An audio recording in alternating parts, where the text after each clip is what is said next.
155 बरोबर ना. आपण इथून 54 पानावर खालून 1 2 3 4 5 6 7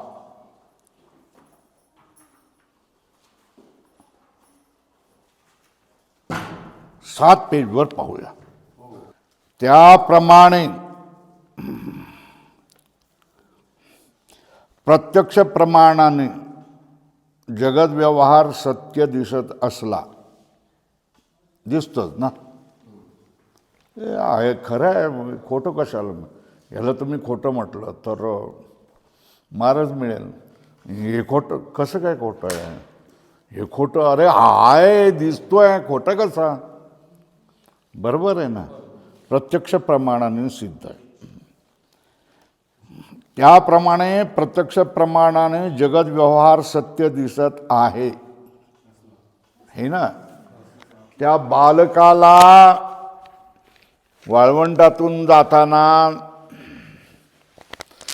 गरम हवा ही पाण्यासारखी वाटते आणि महापूर आलाय आणि तो खराच आहे आणि आपण त्याच्यामधून वाहून जाऊ असं वाटतंय ना. प्रत्यक्ष प्रमाण सांगतोय तो काय पाऊस सगळं पाणी वाहत आहे नुसतं आणि त्याच्यामधून आपण गेलो तो बुडून जाऊ, हे त्या बालकाला वाटतंय ना. बरोबर आहे ना. जगत व्यवहार सत्य दिसत असला, है ना, तरी श्रुती आणि स्मृतीच्या प्रमाणाने. कुठलं प्रमाण? प्रत्यक्ष प्रमाण काय सांगताय? जगतातले सगळे पदार्थ सत्य आहेत, खरे आहेत. काय? जगातले सगळे व्यवहार हे सत्य आहेत, खरे आहेत. पण वेद आणि पुराण यालाच श्रुती आणि स्मृती हे नाव दिलं आहे. श्रुती आणि स्मृती हे प्रमाण, हे पण प्रमाण आहे ना. ह्याप्रमाणे काय सांगितलं तर व्यवहाराविषयी मिथ्यात्व निश्चय होण्यास हरकत नाही. काय? प्रत्यक्ष प्रमाणाने तुम्हाला काय दिसलेलं आहे की हा प्रपंच सत्य आहे असं वाटतंय.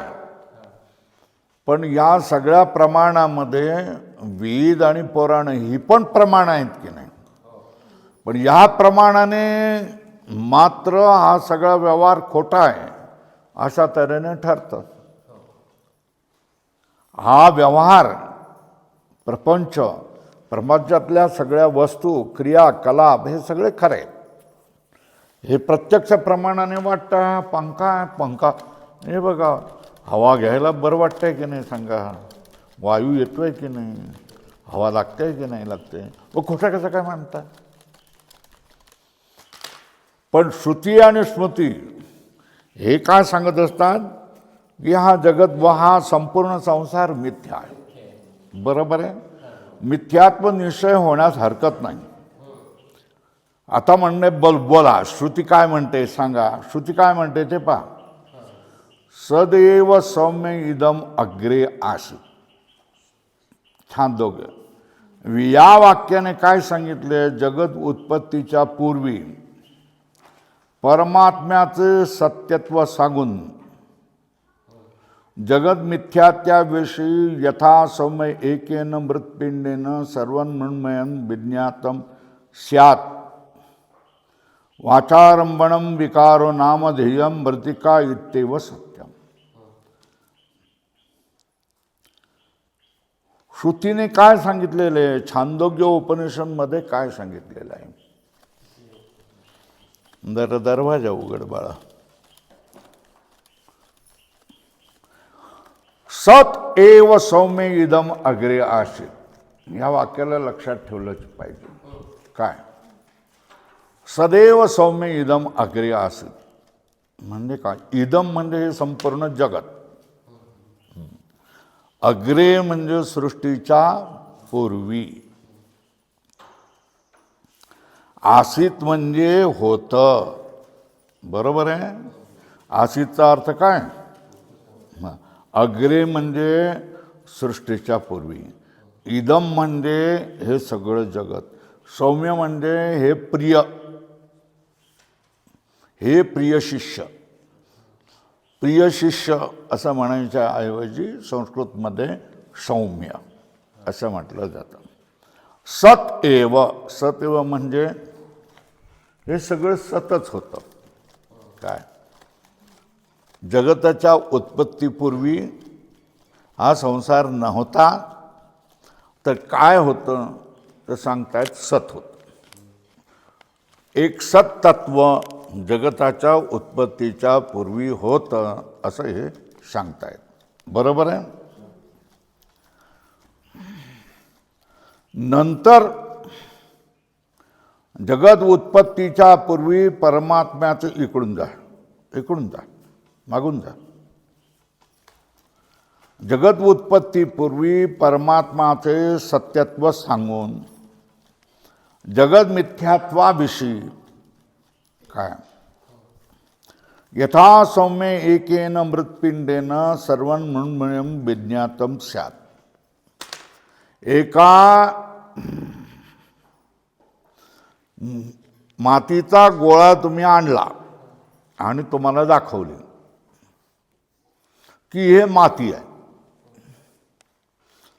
मग या मातीने तुम्हाला जगामधल्या जितक्या सगळ्या मातीच्या वस्तू बनवलेल्या आहेत त्या सगळ्या ओळखता येतील की नाही येतील? येतील. काय म्हणून माती आहे. हे काय माती आहे. हे घर काय माती आहे. हे शेत काय माती आहे. सगळ्या मातीपासून बनलेल्या सगळ्या वस्तू तुम्हाला ओळखता येतात. एकदा एक मृतपिंड मृत म्हणजे मातीचा गोळा एकदा तुम्ही समजावून घेतलात किंवा समजावून सांगितलं की जगातल्या सगळे मातीचे पदार्थ तुम्ही ओळखून घेता. बरोबर आहे ना. एक कढईभर भात किंवा एक मोठं भगुणभर भात शिजवायचा आहे. बरोबर आहे ना. तर मग तुम्ही काय करता त्याच्यामध्ये? आचारी काय करतो त्याच्यामधलं थोडंसं भात वर काढतो आणि दाबून बघतो शिजला, किंवा नजरेनेही समजतं त्याला शिजला. मग तो संपूर्ण भात शिजला म्हणून समजून देतो ना.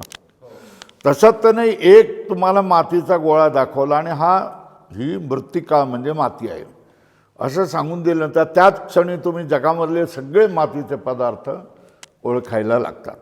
बरोबर आहे ना. जगातले जेवढे पदार्थ आहेत हे सगळे पृथ्वी तत्वाने म्हणजे मातीने बनलेले आहेत हे तुम्हाला कळून येतं. बरोबर आहे. त्याच्यावर त्याने सांगितलेलं आहे मातीने कुठले कुठले पदार्थ बनतात. मातीचं चूर्ण. बरोबर आहे ना. मातीचा गोळा, न मातीचा तवा, नंतर मातीचं भांडं. पूर्वी सगळी ही आपली होती. आपल्या आजीने वगैरे ही सगळी वापरलेली आहेत. आता भांडी आली आहे. आता आपण स्टील आलं, जर्मन सिल्वर आलं. आता आपण ती वापरण्याचं सोडून दिलं. पण पूर्वीचा सगळा व्यवहार हा मातीनेच होत होता. मातीच्या भांड्यातूनच होत होता. बरोबर आहे. तेव्हा ना चूर्ण, त्याच्यानंतर काय मातीचा गोळा, मातीचा तवा, मातीचं पातेली, मातीचं कपाल, मातीचा घट आणि फुटल्यानंतर परत अर्धा भाग राहतो तो त्याला कपाल म्हणतात. हे सगळं मातीत आहे हे तुम्हाला कळलं. मग ज्या वेळेला चूर्ण असतं त्यावेळेला गोळा नसतो, गोळा असतं त्यावेळेला चूर्ण नसतं, पातेली असते त्यावेळेला तवा नसतो, त्यावेळेला घट नसतो, घट असतो त्यावेळेला घट असतो, पण बाकी काही असत नाही. म्हणजे हे जे मातीचे धर्म आहेत हे बदलत जातात सगळे. पान नंबर 154. किती? पान नंबर 154. वेळेवर येत जावा 3:30ला. ह्याच्यावर शेवटून दुसऱ्या पंक्तीवर आपण चाललेलो आहे. 154 पेजवर आहे ना. सांगितलं माती हे मुख्य आहे आणि मातीपासून तुम्ही काय करता, सगळे घट पट मठ कपाल शाराव हे सगळे पदार्थ बनवत असतात. तिकडे कोण काय करतोय त्याला संग वाजवू नको म्हणून जा. तर हे सगळे विकार आहेत आणि ह्या विकारांचं ह्या प्रत्येक असताना अविकारी असणारे कोण आहे, मातीच आहे. तर माती हे अविकारी कारण आहे आणि बाकी सर्व विकारी कार्य आहे. त्या कार्यामध्ये तुम्हाला प्रत्येक वेळेला माती माती माती माती माती असं दिसून येतं. पण घट असेल त्यावेळेला तुम्हाला तवा दिसत नाही, मृत्पिंड दिसत नाही, पातेली दिसत नाही, गडू दिसत नाही. या गोष्टी घट असताना दिसत नाही आणि गडू दिसला तर बाकीच्या दिसत नाही. तर बाकीचे सगळे कसे आहे, त्याला व्यभिचारी म्हणतात. एक असलं तर ते नसणं याला व्यभिचार म्हणतात आणि सगळे असताना असणं याला अव्यभिचार म्हणतात. काय म्हणताय, जसं आपल्यामध्ये नियम आहे की कुठलीही कार्य करायची असेल त्यावेळेला नवऱ्याबरोबर स्त्रीने असलं पाहिजे. जिथे नवरा असेल तिथे स्त्रीने असलं पाहिजे. धर्मव्यवहार करणार असाल, काही काम करणार असाल, काही गोष्टी करणार असाल, पत्नी बाजूला बसवली जाते, हाताला हात लावून ते सामुदायिक कार्य केलं जातं. बरोबर आहे. याचा अर्थ काय, जिथे नवरा असेल तिथे स्त्रीने असलंच पाहिजे. पण जिथे नवरा नसेल त्या ठिकाणी स्त्री असेल तर तिला काय म्हटलं जातं, व्यभिचार. काय म्हटलं जातं, नवरा नाही आणि तू कशी काय तिथे, तर व्यभिचार. नवरा जिथे आहे तिथे असणं याला अव्यभिचार म्हणतात.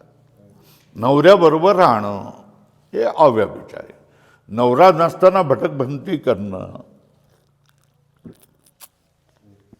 याला व्यभिचार म्हणतात. एक असताना दुसरं नसतं ह्यांना व्यभिचार म्हणतात आणि एक असताना बरोबर असणं याला काय, अव्यभिचार म्हणतात. सगळे पदार्थ तेथे असताना माती असतेच, ह्या मातीचा अव्यभिचार आहे.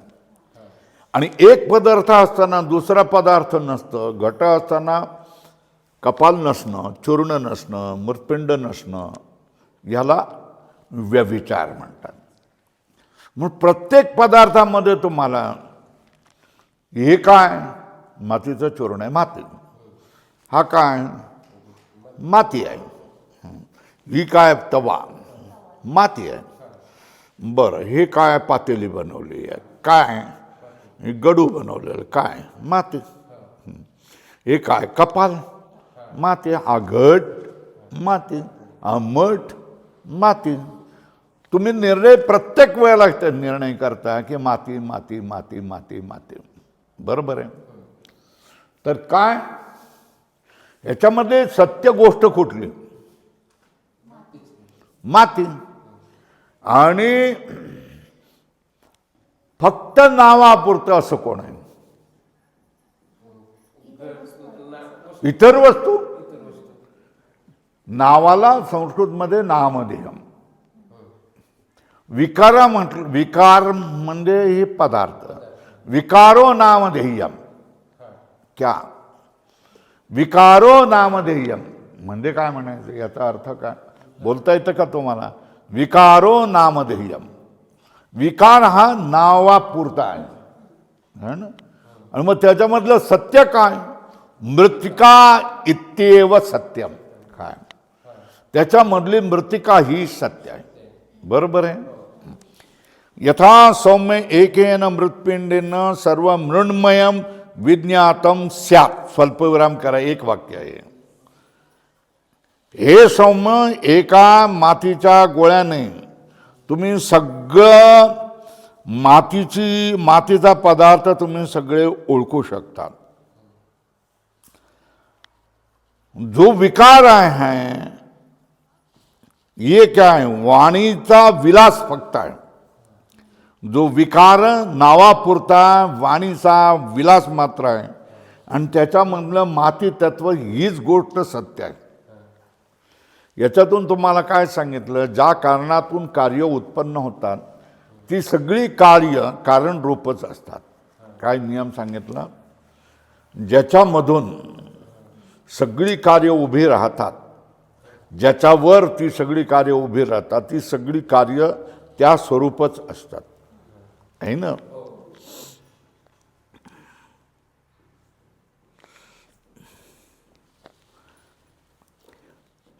असा दृष्टांत सांगितलाय. म्हणजे मातीच्या गोळ्यापासून झालेले कुठले कुठले पदार्थ, घट, परळ वगैरे मृत्तिकेची कार्य, ही एक मृत्पिंड म्हणजे मातीचा गोळा जाणला असता सर्व जाणल्यासारखी होतात.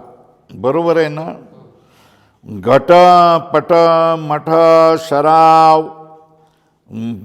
पातेली, गडू हे सगळं मातीचं आहे.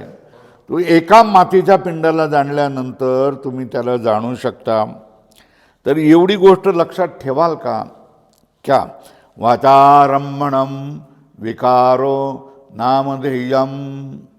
काय म्हणाल, वाचारंभणम विकारो नामधेयम. काय म्हणाल, बोला ना. वाचारंभणो विकारो नामधेयम. मग सत्य काय, मृत्तिका इति एव सत्यम. मृत्तिका इत्येव सत्यम. मृत्तिका ही खरी आहे आणि बाकी सगळं काय वाणीचा विलास आहे. नामधेय विकार आहे किंवा नावापुरता आहे आणि मातीचा काय आहे, विलास, वाणीचा विलास आहे. बरोबर आहे. अशा तऱ्हेने घट, परळ, मृत्तिकेची कार्य ही एक मृत्पिंड म्हणजे मातीचा गोळा जाणला असता सर्व जाणल्यासारखी होतात. बरोबर आहे.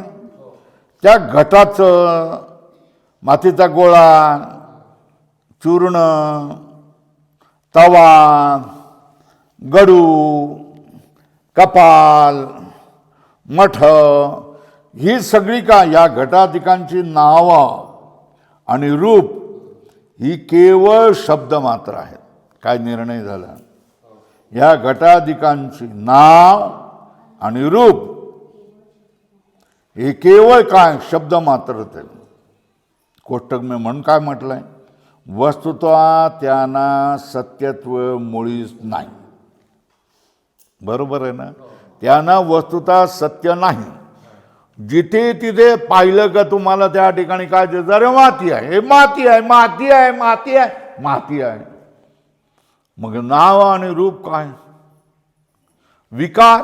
विकार नामधेय, नाव वापरत आहे.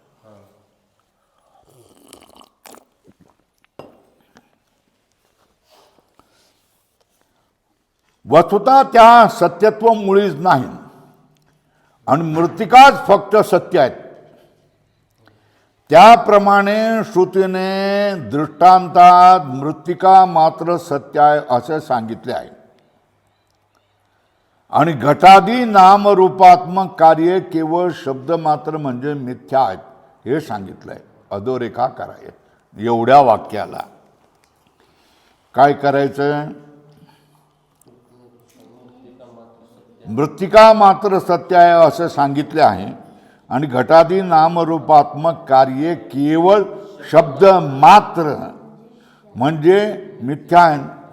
आपण व्यवहारात देखील म्हणतो ना, बोलाचीच कडी म्हणजे काय, फक्त बोलण्यापुरतंच, बाकी त्याला काहीच अर्थ नाही असं म्हणतो ना, तसं आहे ना. काय म्हणलं, हे शब्द मात्र आहेत, बोल मात्र आहेत. हे बोलाचीच कडी, बोलाचंच भात, हे केवळ शब्द मात्र आहेत. शब्द मात्र म्हणजे मिथ्या आहेत असंही सांगितले. त्याचप्रमाणे नामरूपात्मक जगत उत्पत्तीच्या पूर्वी सत असा परमात्मा असून नंतर उत्पन्न झालेले जगत मिथ्या आहे असे लाल करा, अधोरेखा करा. त्याप्रमाणे नामरूपात्मक जगत उत्पत्तीच्या पूर्वी सत असा परमात्माच असून नंतर उत्पन्न झालेले जगत मिथ्या.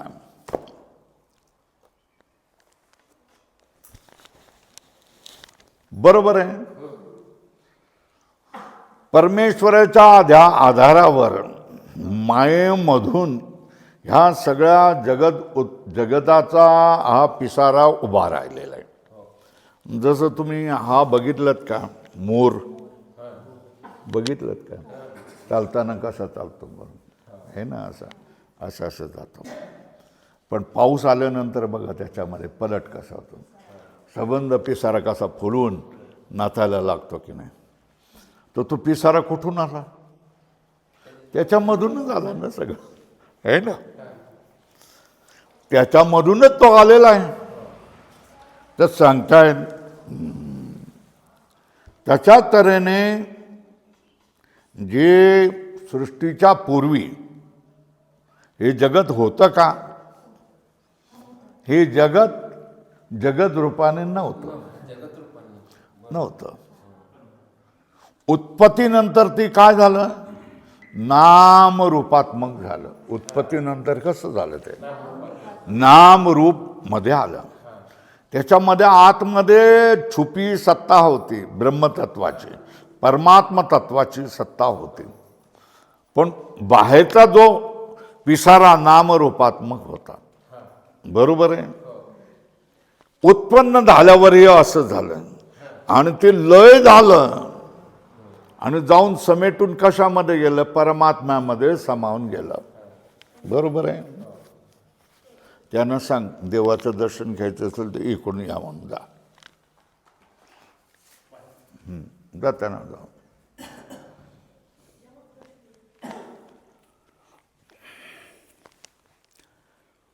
सृष्टी उत्पन्न होणं आणि सृष्टी उत्पन्न होण्याचा काळ आहे ना. सृष्टी उत्पन्न झाल्यावर आपणाला सृष्टी असं वाटतं, जगत असं वाटतं. घ्यायचं असेल तर वर घ्या, वर जाऊ आणि घ्या. सृष्टी उत्पन्न झाल्यानंतर आपणाला त्याला आपण ही सृष्टी आहे, हा जगत आहे, हा प्रपंच आहे असं म्हणतो. पण सृष्टी व्हायच्या पूर्वी हे जगत होतं का नव्हतं? जगत होतं, नामरूपात नव्हतं. मग कसं होतं सांगावं लागेल. सतरूप कसं होतं, सदरूपामध्येच होतं. बरोबर आहे ना.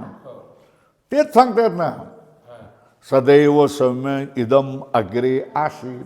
याचा अर्थ काय, हे प्रियपुत्रा किंवा प्रिय शिष्या, हे संपूर्ण जगत काय होतं, उत्पत्तीच्या पहिली सतही होतं. कसं होतं, इकडं एक तर बसा, नाही तर मग नमस्कार करून जा. हा निर्णय झाला का,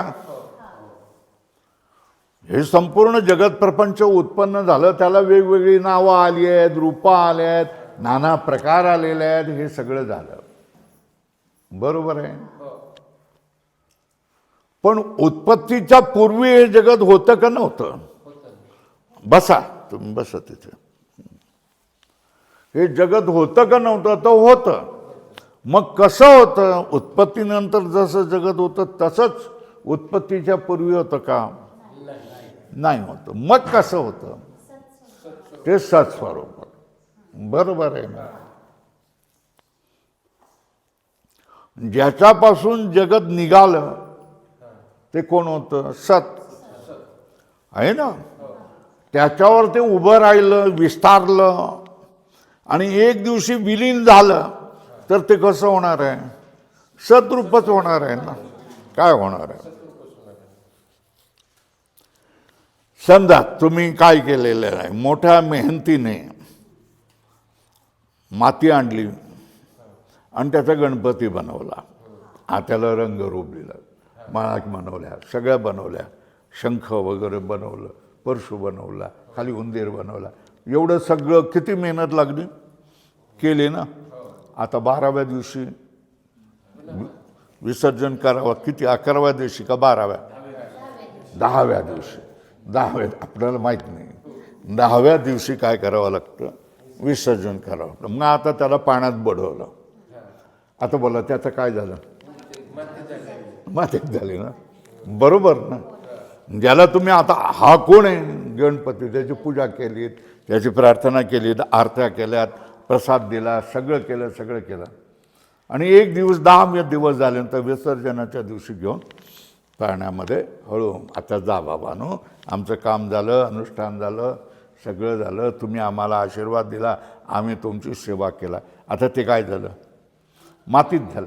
तो गणपती कुठून आला आणि कुठे गेला? हेच उदाहरण लक्षात ठेवा तुम्ही. त्याच्यामुळे हे जगत कुठून आलं? सतपासून आलं. त्याचं काम झालं. जो भोग द्यायचा तो तुम्हाला आम्हाला दिला, झालं सगळं.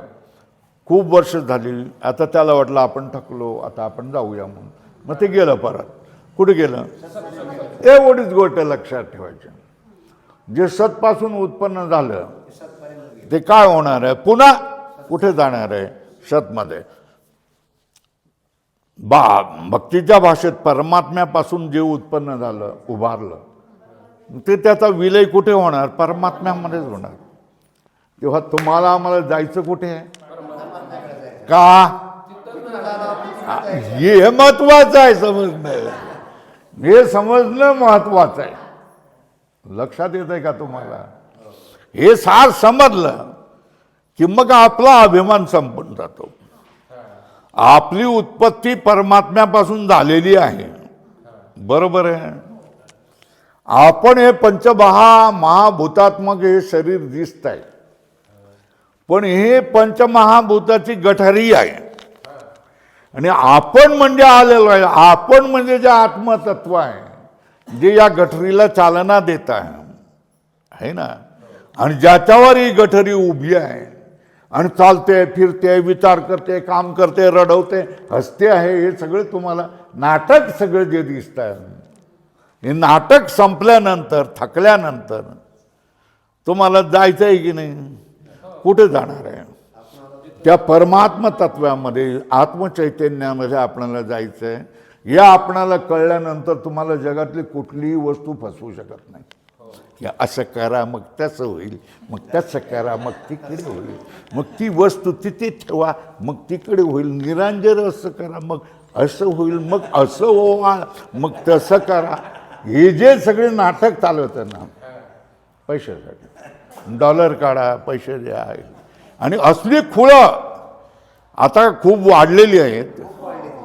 आणि त्याच्यामध्ये फसवणारेही लोक वाढले आणि फसणारेही लोक. याचा धर्माशी काहीही संबंध नाही. ही काय शुद्ध देवाच्या नावाने फसवणूक आहे. आणि देवाच्या नावाने खरं जाणणं म्हणजे काय? जे आपण प्रयत्नपूर्वक स्वतःला आणि परमतत्वाला जाणण्याचा जो प्रयत्न करतोय तेच खरं आहे. निर्णय काय झाला? हे सगळं जग, आपण चैतन्य, हे सगळे सत्स्वरूपापासून उत्पन्न झालेलं आहे आणि पुन्हा आपल्याला सत्स्वरूपाला जायचं आहे. जीवनाचं धैर्य काय आहे? मनुष्य योनीमध्ये आलेलो आहोत, बुद्धी आपणाला मिळालेली आहे, तर आपणाला त्या परमेश्वर तत्वाला समजून त्या परमेश्वर तत्वामध्ये लीन होणार आहे. हे एकदा तुम्ही झालं की मी हे स्वरूप आहे समजल्यानंतर बाकीचं सगळं थोतांड होतं, बाकीची सगळी अंधश्रद्धा होती. हे लक्षात येत आहे का? मग तुम्हाला भवसागर राहत नाही, मग तुम्हाला यातना राहत नाही, मग तुम्हाला काळजा राहत नाही, मग तुम्हाला दुःख राहत नाही. भूमिका कशी? नाटकातल्या पात्रासारखी भूमिका तुम्ही करतात. कुठली भूमिका? आई म्हणून, नंतर पत्नी म्हणून, होय ना, मुलगी म्हणून, आहे ना, किंवा मुलगा म्हणून, भाऊ म्हणून, बहीण म्हणून, हे सगळं करतात. भावाला बोलवावं लागतं, मग बोलवायचं, भाऊ येतोयस की नाही, येतोय फोन, भाऊबीज आहे, भाऊबीज गेली, निदान दुसऱ्या दिवशी तरी ये. हे सगळं आपण कसं करत असतो? हे आपण एक नाटक म्हणून करत असतो, बरोबर आहे ना? इकडून जावा, असं जावा.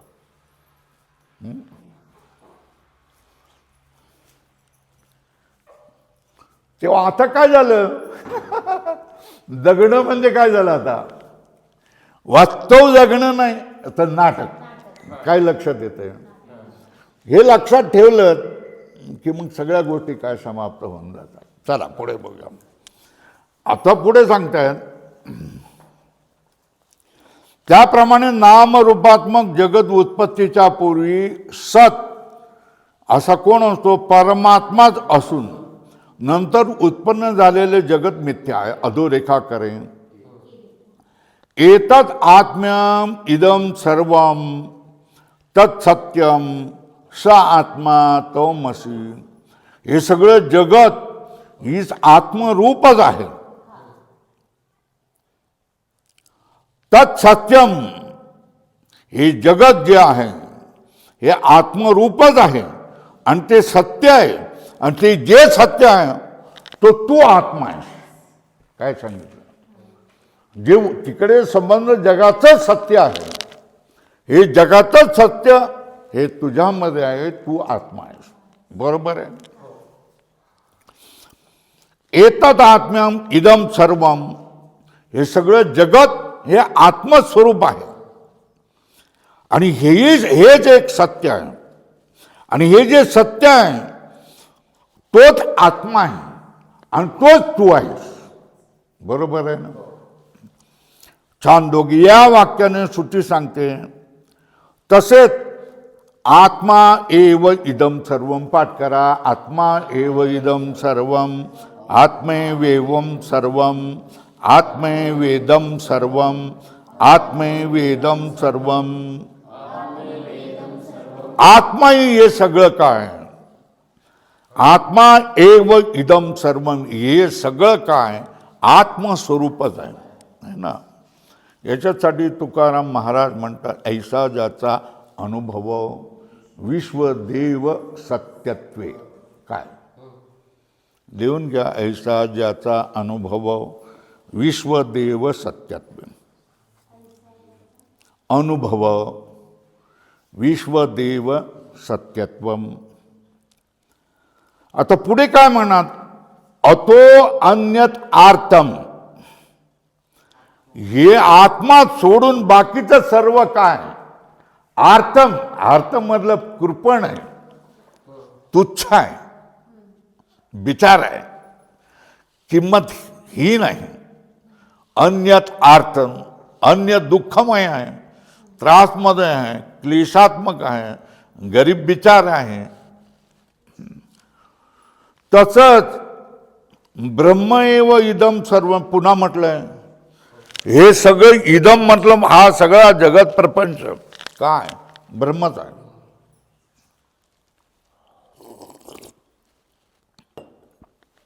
असे कुठे म्हटलंय? मुंडक उपनिषदामध्ये श्रुती सांगते. या सर्व वाक्यांचा थोडक्यात अर्थ असा आहे की अभिप्राय तुम्हाला सांगतात. एवढं जे चिंतन केलंय, प्रमाणं दिली आहेत की हे सर्व म्हणजे दिसणारे जगत कसं आहे? आत्मरूप आहे. खून करत जावा. हे सगळं दिसणारं जगत काय? आत्मरूप आहे. ऐसा ज्याचा अनुभव विश्व देव सत्यत्वे.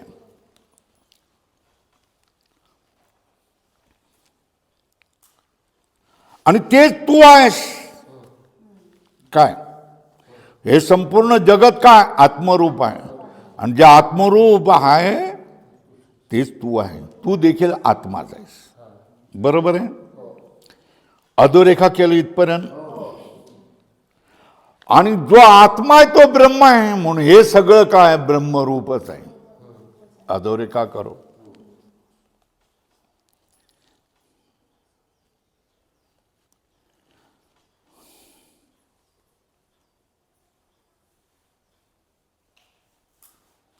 मग आता एक झाला परमात्मा आणि हा नाना प्रपंच रूप दिसणारा प्रपंच. मग ह्याच्यामध्ये कोण शिल्लक राहतं? बरोबर आहे. आणि हा दिसणारा प्रपंच कोण बनतं? ते परमात्मा बनतं. आणि हा जो तुमचा आत्मा आहे हे काय बनतं? हे पण परमात्मा बनतं. मग काय बनतं? एक परमात्माच शिल्लक राहतो. बरोबर आहे. आणि बाकीच्याचं काय होतं? बाकीचं काही नाहीच. काय समजलं नाही? एक परमात्म्याशिवाय बाकीचं काही नाही. हा वेदांताचा सिद्धांत आहे. यालाच काय म्हणतात? अध्यात्म म्हणतात. काय म्हणतात? काय काय गोष्टी सांगितल्यात? पहिल्यांदा आपण विचार केला. जगामध्ये दिसणाऱ्या वस्तूचं 3 श्रेणीमध्ये आपण ठेवू शकतो. एक परमात्मा, दुसरा प्रपंच, आणि तिसरा कोण? मी, जीव. हे 3 जीव आहेत. एक जीव आहे, परमात्मा आहे, आणि हे आहे. मग ह्याच्यावर्षी ह्या चिंतनाने निर्णय काय झाला? सगळं जगत प्रपंच काय झाला? परमात्मा स्वरूपच झालं. आणि मी आत्मा जो आहे, जीव जो आहे, हा जीव देखील काय झालं? परमात्मा स्वरूप झालं. आता 3 तकडी राहिली का शिल्लक? नाही राहिला ना. मग काय शिल्लक राहिलं? यालाच श्रुती म्हणते एकमेवाद्वितीयम ब्रह्म. एकम एव, एकच, अद्वितीय, दुसरं नाही, असं कोण? ब्रह्म आहे. आणि नेह नानासी किंचन, म्हणजे कुठलीच इथे नाना गोष्ट, दुसरी गोष्ट नाही आहे. सिद्धांत काय झाला? कसा बोला? एकमेवाद्वितीयम ब्रह्म नेह नानासी किंचन. या आपल्या हृदयाशी दृढ झालं पाहिजे. बाकीच्या ज्या सगळ्या गोष्टी कोणी सांगत बसतात, शेजारणी सांगत बसतात, दुसऱ्या कुठल्या सत्संगामध्ये गेला, मोठ्या आशेने आपण तिकडे गेलो का तिकडे वेगळीच नाटकं चालत राहतात. बरोबर आहे ना? हे सगळं तुम्हाला आता काय वाटतं? नकोसं वाटतं. याच्यामध्ये काही अर्थ नाही आहे. हे उगीच काय करतायत? धंदे सुरू केलेत. सगळ्यांनी काय केलेले आहेत? धंदे सुरू केले, आणि ह्याच्यामधून श्रोत्याला काहीही मिळत नाही. बरोबर आहे. श्रोता रिकामाचा रिकामाच राहतो, अडाणीचा अडाणीच राहतो. आणि मधून इथे तुम्ही 4 माणसं जरी शिकलात तर ती 4 माणसं समजदार होतात, शहाणी होतात. कोणाकडून फसवली जात नाही. कोणाकडून विनाकारण काय हे पैसे विनाकारण खर्च करून स्वतःला चुना लावून घेत नाही. बरोबर आहे ना? त्यांना कळतं की आपला पैसा कुठे लावायचा आहे, काय करायचं आहे, कुठे लावलं तर त्याचा उपयोग होऊन जाईल. आणि त्यांना समजतं की हे सगळं प्रपंच खोटं आहे. आपल्या हाव थांबून जाते जर खोटं आहे. बघा, तुम्ही लॉजमध्ये राहिलात, कुठे याला गेलात, तीर्थयात्रेला गेलात, 1 दिवस 1 रात्र 1 लॉजमध्ये राहिलात किंवा 1 धर्मशाळेमध्ये राहिलात. त्या धर्मशाळेविषयी तुम्हाला दुसऱ्या दिवशी निघताना काही आत्मीयता असते का? नाही ना. दुसरं कोणी काही बोलायला लागा, हो झाडू का नाही लावल्या तुम्ही, असं नाही केलं. आम्ही 1 दिवस फक्त पाहुणे म्हणून राहायला आलेलो आहे. आमचा काय संबंध आहे? तुमचं तुम्ही झाडून घ्या, तुमचं काम आहे ते म्हणतोय ना. आपणाला त्याच्याविषयी आत्मीयता असत नाही, पण आपल्या घराविषयी आत्मीयता असते की नाही असते? आता ह्या जगामध्ये कसं राहायचं? धर्मशाळेत राहण्यासारखं राहायचंय. काय या जगात राहताना कसं राहायचं? धर्मशाळेत आपण राहतोय त्याच्यात राहतो. याच्या जगाशी माझं काय घेणं देणं नाही. आजच्या पुरतं काय मी राहते म्हणून ही झाडू मारली, बरं आहे ना? कारण आज मला राहायचं आहे. कचरा केरबीर पडलेला पायाला लागतोय म्हणून काय करतोय? मग तो झाडू मारून घेतो किंवा ती झाडू मारून घेते. पण आपण घरात जसं काय डेटॉल टाकतो, आपण पुसतो सगळं, असं काय करू का? असं नाही करणार. एवढं कोण करत बसतंय? 1 दिवस तर राहायचं आहे. बरोबर आहे ना? त्याच्यात तर ना आपणाला सगळ्यांना हे जे राहायचं आहे ते 3 दिवस ह्या जगाच्या धर्मशाळेमध्ये राहायचं आहे. आणि आपुल्या माहेरा जाईन मी आता म्हटलंय ना, तशा तऱ्हेने आपल्या माहेराला म्हणजे प्रभूला भेटायला जायचं आहे. बरोबर आहे. आत्मीयता तुम्ही ह्याच्यामधली काढून टाका. सार काय जगाला मिथ्या ठरवणं याचा अर्थ काय की त्याच्यामधली आत्मीयता काढून टाकणं. ते माझ्या कामाचं आहे, मला उपयोगाचं आहे हे करू नये. तुम्ही विरक्त राहावं, आपल्या आत्मतत्वाला जाणून राहावं, हीच महत्त्वाची बाब. तुमच्यामध्ये वैराग्य यावं आणि तुम्ही उदासीन व्हावं या गोष्टीपासून. तुम्ही उदासीन नाही झाला, त्याच्यामध्ये आत्मीयता केली तर त्याची ओझी तुमच्यावर येऊन जातं. बरोबर आहे ना. तुम्ही कोणाला वचन दिलं की तुम्ही जप करताय रामकृष्ण हरी, तर मग तुम्ही माझे सोयरे तुम्ही गेलात तर मला एक दिवस सांगा. फसलो की नाही आपण, त्याच्यामध्ये आत्मीयता केली. मग आता ते सांगणार तुम्ही वचन दिलेलं आहेत की माझी आई वारलेली आहेत, आता तुम्ही या म्हणून सांगणार. तुम्हाला पाहिजे तर मी गाडी पाठवतो, पण तुम्हाला यावं लागेल आणि तुम्ही वचन दिलं आहे. मग त्या दिवशी तुमचा पाठ बंद करून जावं लागेल की नाही लागेल? लागेल ना, कारण वचन दिलेलं आहे. बरोबर आहे ना. आणि हे वचन नाही दिलं असतं तर मग सगळेच मरतात, कोण आपला आणि काय, आपल्याशी काय जगाशी काय संबंधच नाही, असंच होतं. पण आत्मीयता तुम्ही केलीत की तुम्हाला कर्तव्य येतात, एवढं लक्षात ठेवून घ्या. आणि या सगळ्या आत्मीयतेपासून पूर्णपणे दूर झाला. कोणाला काही वचन दिलं नाही, कोणाला काही नाही दिलं, आणि तटस्थ तुम्ही राहिलात की तुम्हाला जगातली कर्तव्य संपून जातात.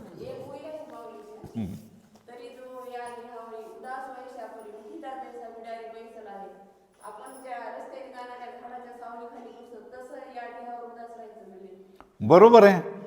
मी धर्मशाळा म्हटलेले आहे. झाडाखाली आपण विश्रांतीसाठी थोडा वेळ बसतो, आपणाला काही घेणं देणं नसतं त्याच्याविषयी. आपण इतकी तटस्थ झालेलो असतो की जी स्वच्छ जागा बघून आपण काय करतोय, बसलेलो असतो. खाऊन पिऊन झाल्यानंतर कागद तिथे टाकून जातो, उष्ट तिथे टाकून जातो. बरोबर आहे ना. अरे ती स्वच्छ जागा बघून तुम्ही तिथे बसलायत ना, पण आता तुम्ही काय करताय, गेल्यानंतर त्याला अस्वच्छ करून टाकताय.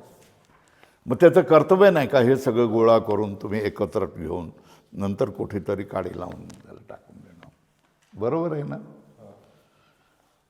पण त्यावेळेला तो निरीक्षक आणि कसा बनतो, विरक्त बनतो की नाही, हा काय आपणाला काय खाल्लं, एक दिवस बसलो आहे, ठीक टाका, टाकून द्यायचं का. बरोबर आहे. चला पुढे.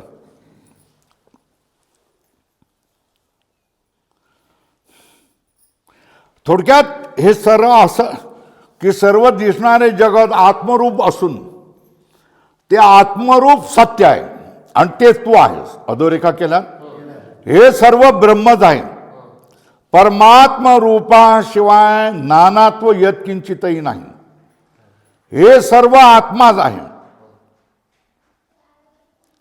या वाक्यात काय सांगितलं? या वाक्यात कल्पित पदार्थ अधिष्ठान रूप असतो.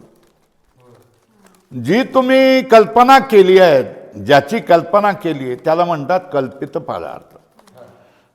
जगात नामरूप जगाची तुम्ही कल्पना केली ना, मग तो कल्पना कशावर केली? ज्याच्यावर कल्पना केली त्याला अधिष्ठान म्हणायचं. बरोबर आहे ना. मग जो पदार्थ सत्य नाही आहे, अधिष्ठानावर तुम्ही कल्पित केलेला आहे, तो पदार्थ अधिष्ठानाशिवाय दुसरा काहीही नसतो. काय? बरोबर आहे. परमात्मरूप सत्यावर तुम्ही जगताची कल्पना केलेली आहे. मग जगत प्रपंच कसा आहे? परमात्मरूपच आहे. अधोरेखा करा. काय सांगितलेलं? कल्पित पदार्थ अधिष्ठान रूप असतो.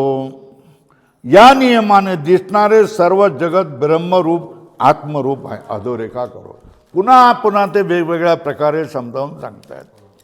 ज्याची तुम्ही कल्पना ज्याच्यावर केलेली आहे तो कल्पित पदार्थ हमेशा काय राहणार आहे? ज्याच्यावर तुम्ही कल्पना करता त्या अधिष्ठान रूपच राहणार आहे ना.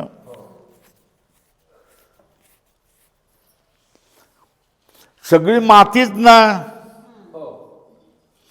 मग तुम्ही काय केली आता कल्पना, काय केलं, आता चिखलाचा गोळा बोलला, गोळा बनवला आहे ना, नामरूप आला आणि हा कल्पित पदार्थ आहे. वास्तवमध्ये काय आहे ते माती आहे. तुम्ही ठरवलं चला आता चिखलाच्या गोळ्याचा काय करूया, घट बनवला ना हाताने, असा असा असा करत करत करत करत बनवला ना. माता याचा नाम रूप घट आकार वेगवेगळा झाला, नाम घट झालं. पण हा वास्तव कोण आहे, अधिष्ठान. त्याची जी माती आहे ती अधिष्ठान. संपूर्ण जगत कोणावर उभारलेलं आहे, परमतत्वावर, परमात्मा तत्वावर उभारलेलं आहे. मग त्याचं स्वरूप काय, परमात्मा तत्व. नामरूप हे त्याचं स्वरूप नाही, नामरूप हे कल्पित आहे, बरोबर आहे. आणि त्याचं अधिष्ठान हे काय, माती ही सत्य आहे, बरोबर आहे. कल्पित पदार्थ अधिष्ठान रूप असतो. या नियमाने दिसणारे सर्व जगत ब्रह्मरूप आत्मरूप आहे.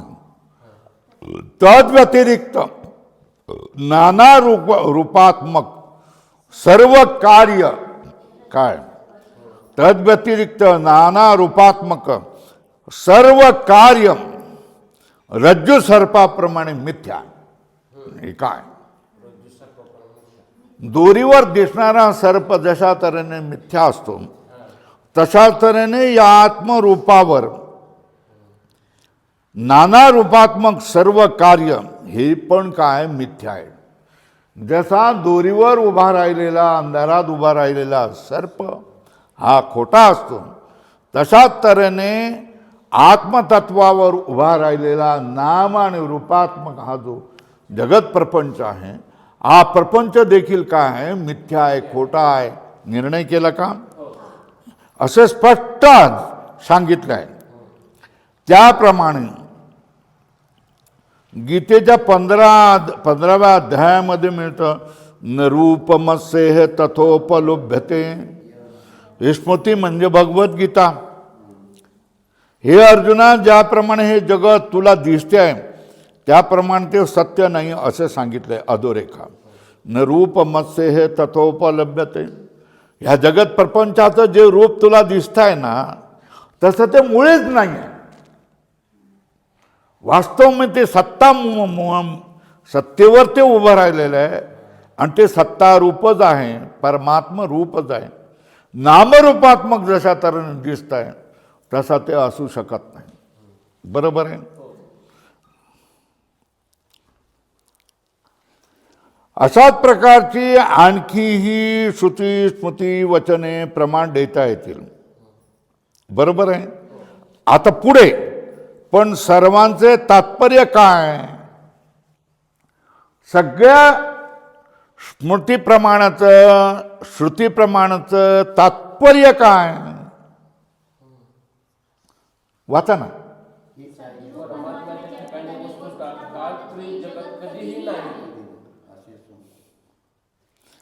असे असून दिसते तर ते रज्जू सर्पाप्रमाणे मिथ्या आहे, एवढं अधोरेखा करा आणि हे लक्षात ठेवा. काय हेच समज नाही, जे दिसतं तसं नसतं आणि जे दिसत नाही तेच खरं आहे. काय हे संपूर्ण जगत दिसत आहे तसं ते नाही आहे, ते खोटं आहे. आणि जे आपणाला दिसत नाही, वळत नाही, कळत नाही, समजत नाही, तेच सत्य आहे, बरोबर आहे. काय म्हटलं नाही, सगळ्याचे तात्पर्य हेच आहे की सद्रूप परमात्माच्या ठिकाणी वस्तुतः कालत्रयी जगत कधीही नाही. असे असून ते दिसते पण ते रज्जू सर्पाप्रमाणे मिथ्या आहे असे म्हटलं पाहिजे. हे लक्षात ठेवलं पाहिजे इथपर्यंत.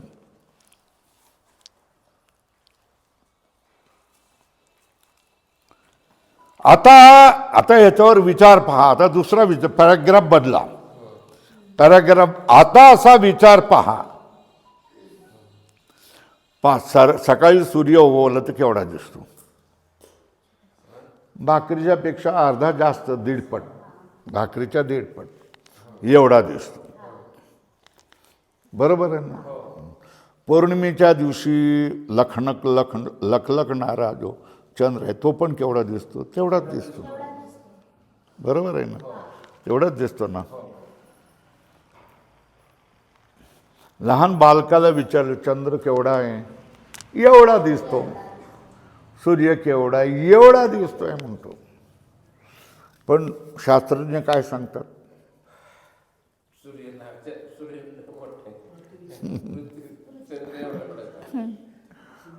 जर पृथ्वी लिंबू असेल तर सूर्य तव्या एवढा आहे. बरोबर आहे ना. त्याच्या 40, 50, 60, 70, 80 पट मोठा. पण दिसताना पृथ्वी केवढी दिसते, मोठी दिसते.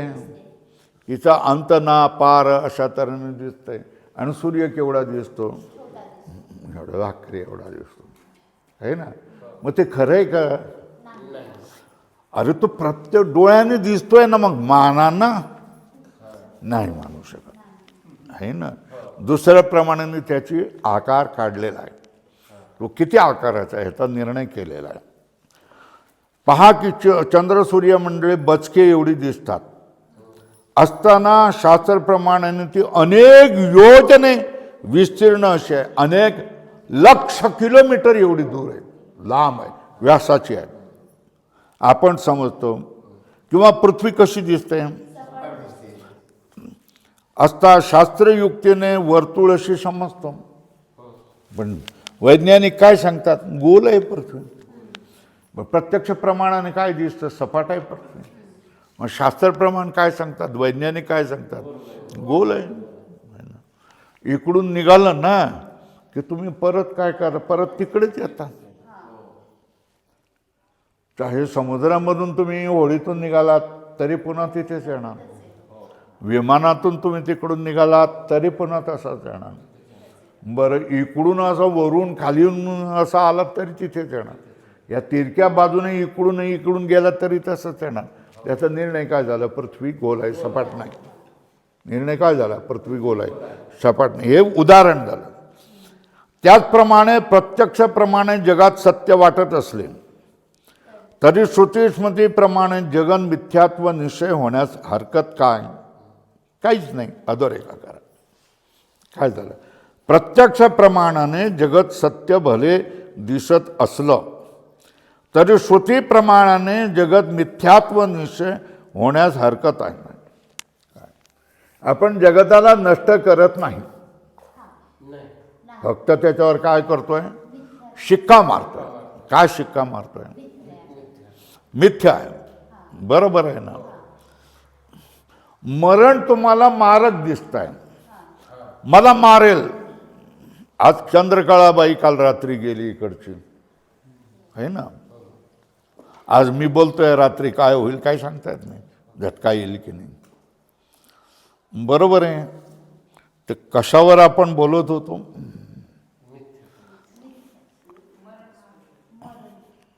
मरणाविषयी बोलत होतो. हा, तर प्रत्यक्ष प्रमाणाने जगत आपल्याला सत्यात वाढ. त्या जगताला आपण नाश करू शकतो का? मग जगत जे तुमच्या समोर दिसतंय ते दिसण्याचं थांबणार का? थांबणार का? मग ज्ञानाचा उपयोग काय? हा, मिथ्या शिक्का मारायचा असतो, हे लक्षात येतंय का? म्हणजे कसं,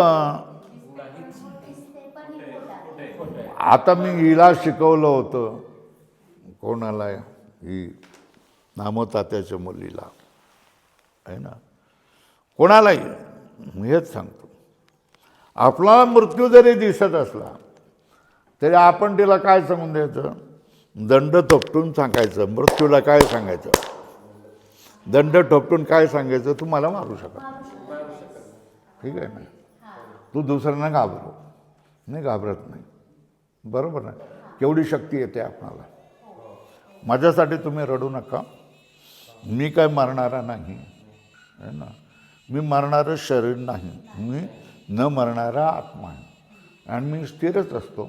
शरीर मरतं, शरीर हळूहळू थोडं आईच्या दुधातून, जेवणामधून, खाण्यापिण्यामधून हे सगळं भरत भरत भरत भरत एवढं मोठं झालं.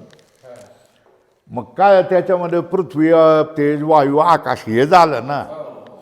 आणि ही आपण थोडी थोडी घेतली ना उधारी. जशा त्यानं कोणाकडून आज घेतले काय 200 रुपये घेतले, 1000 रुपये घेतले, 10,000 रुपये घेतले, एक दिवस 5,000 रुपये घेतले, सगळी गठरी बनली का? आता तो गप्प राहील का? तू काय म्हणाला, अरे बाबा इतके घेतले काहीतरी परत कर ना, आहे ना. नाही तर मी सगळंच घेऊन घेतो, सगळंच परत कर. तर मग ही उधारी झाली ना, मग ती परत करावी लागेल ना, आहे ना. तसंच पंचभूतांची गठडी तुम्ही थोडी थोडी थोडी थोडी करून रोज मागून मागून मागून मागून जमवली.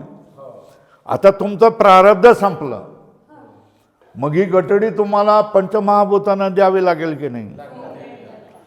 लागेल ना. मग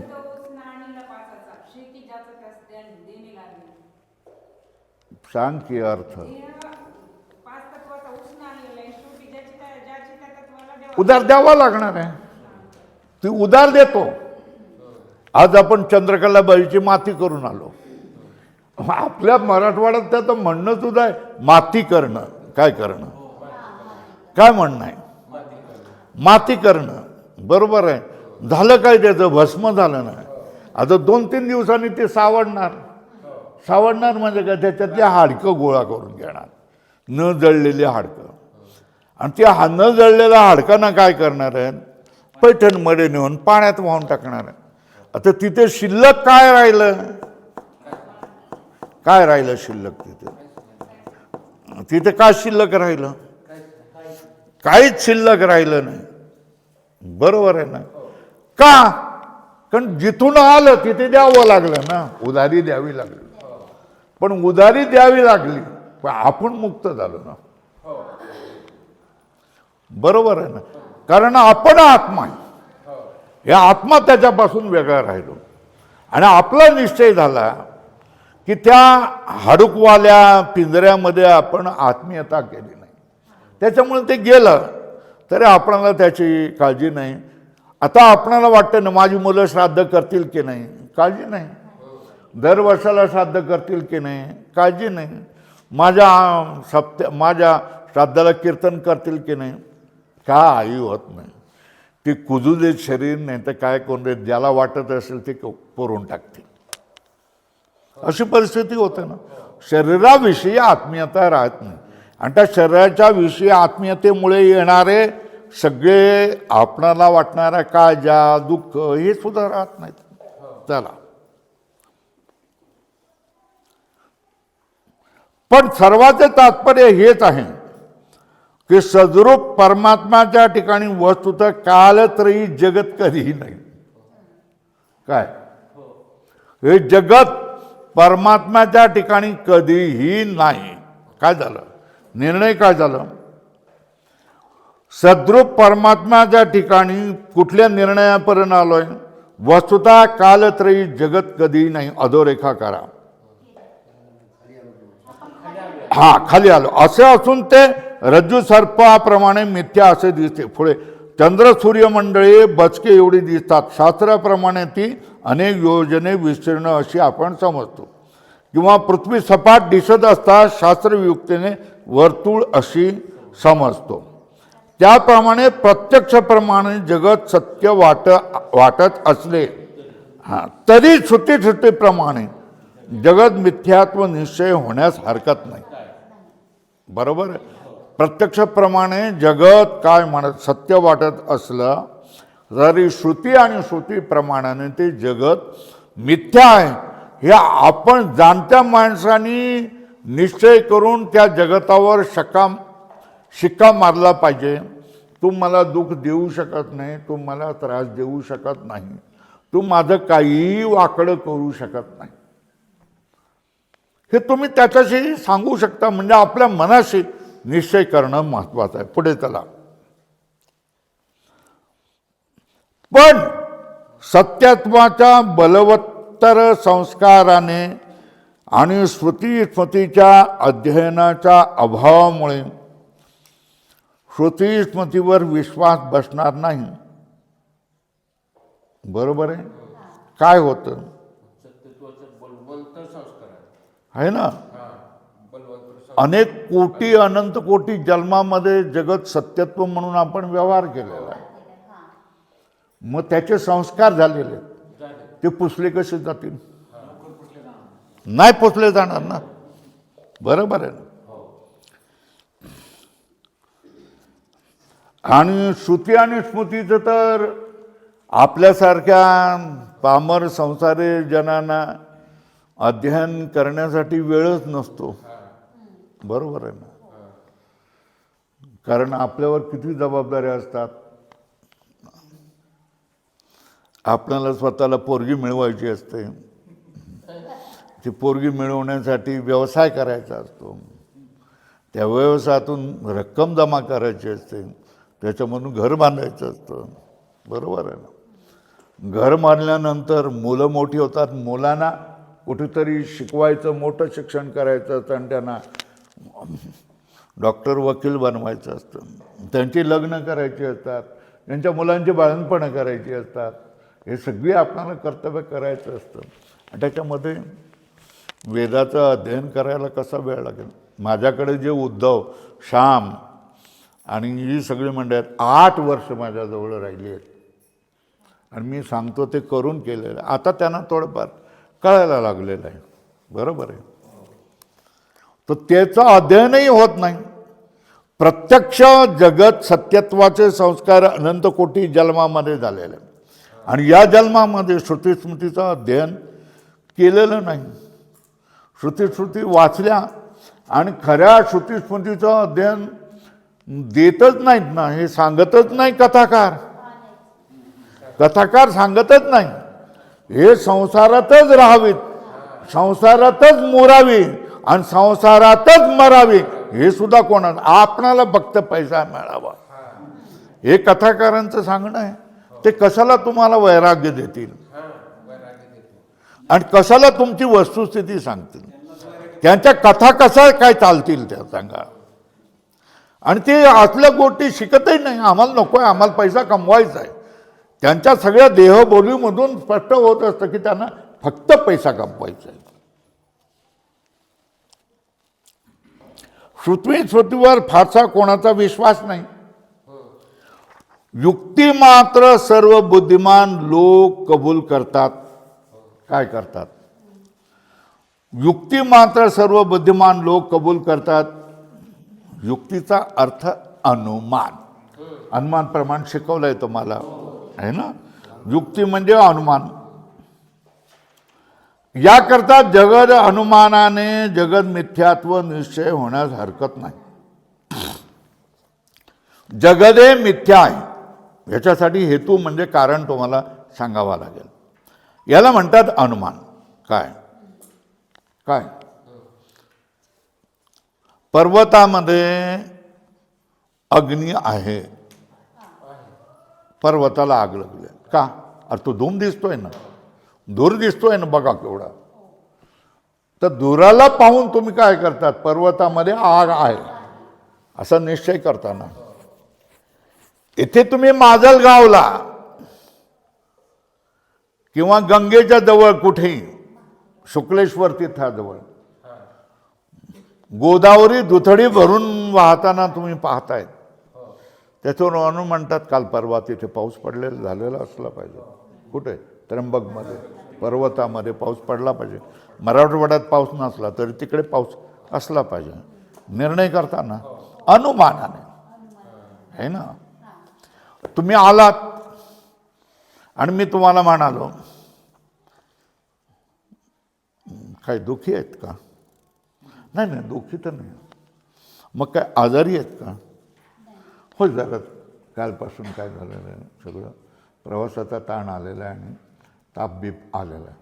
पण तुम्ही कसं ओळखलं आहे ना? तर चेहरा नेहमीसारखा दिसला नाही ना. काळपट दिसला, चेहऱ्यावर चिंता दिसली, हे दिसलं. अनुमानाने केला ना. का केला? जो ज्याला काही त्रास होतो त्याचा चेहरा आक्रसलेला असतो, काळपट झालेला असतो, तेलकट झालेला असतो, डोळे त्याचे विचित्र झालेले असतात, है ना. आपण ओळखतो, बरोबर आहे ना. अनुमानाने. कशाने? अनुमानाने. बरोबर आहे. चला, तसंच आता निर्णय करायचा अनुमानाने. कशाविषयी? जगताविषयी. काय निर्णय करायचं? जगत हे खोटं आहे, मिथ्या आहे. बरोबर आहे. तो जगत मिथ्या आहे याला काय म्हणतात? लिहिलेले तिथे प्रतिज्ञा. काय म्हणतात? का म्हणून? अविद्या कार्य आहे म्हणून. याला काय म्हणतात? हेतू आहे. बरोबर आहे. आता जे जे अविद्या कार्य असते ते मिथ्या असते. जसे रज्जू सर्प आहे ना, एवढ्या भागाला काय म्हणायचं? व्याप्ती. आणि उदाहरण काय म्हणायचं? या युक्तीने काय करतं? निश्चय होतो. बरोबर. कसा केला तुम्ही? पहिलं बोललात जगत मिथ्या. आता दुसरा माणूस खेड्यातला काहून? काय विचार? काहून? बरोबर ना. म्हणजे का म्हणून? काय म्हणून? बरोबर आहे ना. तर तो म्हणेल का जगत हे अविद्याचं कार्य आहे म्हणून? काय? अविद्या कार्य असल्यामुळे, अज्ञानाचं कार्य असल्यामुळे काय जगत काय झालं? मिथ्या झालं. प्रतिज्ञा बोला. याला काय म्हणायचं? प्रतिज्ञा. बरोबर आहे. का म्हणून? अविद्या कार्य आहे म्हणून. याला काय म्हणायचं? हेतू म्हणायचं आहे ना. जे जे अविद्या कार्य आहे ते मिथ्या असते. याला काय म्हणायचं? व्याप्ती आहे ना. जसे रज्जू, याला काय म्हणायचं? बरोबर आहे. या युक्तीने काय होत आहे? जगत काय ठरतं? कसं कसं बोलायचं? कसं सांगा? बोला आता. बोला. जगत काय आहे? मिथ्या आहे ना. का? अज्ञानाचं कार्य आहे म्हणून. जे जे अज्ञानाचं कार्य असतं ते काय काय करतं? मिथ्या असतं. बरोबर आहे. जे जे अविद्याचं कार्य असतं ते मिथ्या असतं. उदाहरण सांगा ना. जसा रज्जू सर्प. रज्जूमध्ये दिसणारा सर्प हा कसा असतो? अविद्येचं कार्य आहे म्हणून तो मिथ्या आहे. तशा तऱ्हेने जगत काय? अविद्येचं कार्य आहे म्हणून ते मिथ्या आहे. निर्णय झाला ना. परत एकदा सांगाल की कसं काय जगत मिथ्यात्व अनुमान कसं करायचं हे सांगशाल का? जगत मिथ्या आहे, अविद्येचं कार्य असल्यामुळे व्याप्ती. जे जे अविद्या कार्य आहे ते मिथ्या असते. जसं उदाहरण रज्जू सर्प, शुक्ती रजत है ना, मृगजळ, हे सगळी उदाहरण आहेत. परत एकदा अनुमान सांगा. अविद्येचं कार्य आहे व्याप्ती. जे जे अविद्येचं कार्य आहे ते मिथ्या आहे. जसं बरोबर आहे ना. अनुमान कसं करायचं हे पण शिकवलं. पाठ करू नाही घेतलं. घरी जरा त्याला पहा आणि पुन्हा एकदा पाठ करा. निर्णय झाला. काय झालं? जगत मिथ्या. कशाने? कुठल्या प्रमाणाने? अनुमान प्रमाणाने. बरोबर आहे ना. आणि वाचारंभण बेकारो नामधेयम मृतिका इत्येव सत्यम. हे काय सांगितलं प्रमाण? श्रुती प्रमाण. काय सांगितलं? हे सांगितलं कुठलं? श्रुती प्रमाण आहे ना. तसा हा जगत प्रपंच काय अधिष्ठानावर उभा राहिलेला आहे हा काय आहे? मिथ्या आहे. हे कशावरून ठरवलं आपण? श्रुती प्रमाणाने ठरवलं. आता दुसऱ्या प्रमाणाने ठरवलं काय? हा जगत प्रपंच मिथ्या आहे, अविद्या कार्य असल्यामुळे जे जे अविद्या कार्य असतं ते मिथ्या असतं. जसा रज्जू सर्प हे अनुमान तुम्हाला सांगितलं. झालं. आता घरी थोडा याचा अभ्यास केला तर बरं होऊन जाईल.